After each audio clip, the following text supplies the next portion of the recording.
ఎవడు నిరంతరం మనస్సులో నమశివాయ నమశివాయ నమశివాయ అంటాడో వాడి విషయంలో పవి పుష్పం బగు పిడుగు వాడి మీద పడితే అది శిరస్సు మీద పువ్వుగా మారుతుంది. అగ్ని మంచగు వాడి మీద ఎవరైనా అగ్ని ప్రమాదంలో వాడు పొరపాటును చిక్కుకుంటే అది మంచులా చల్లబడిపోతుంది, వాడి ధాటికి తట్టుకోలేక, వాడి భక్తికి తట్టుకోలేక.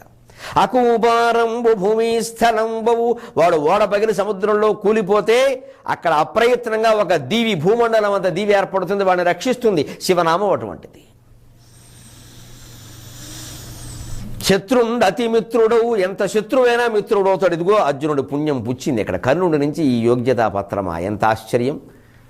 మన రంగంలో మనకంటే గొప్పవాడనో మనకి వ్యతిరేకనో అనుకున్నవాడు అనుకోకుండా ఎక్కడైనా మనని మెచ్చుకున్నాడు అని తెలిస్తే ఎవరైనా ఆ మాట చెబితే మనకి ఎంత గర్వంగా ఉంటుందండి. ఆయన మెచ్చుకున్నాడా, ఆయన అన్నాడండి, నిజంగా ఆయన అలా అండండి అన్నాడే, వెంటనే వారి పట్ల మన హృదయం కూడా మారిపోతుంది.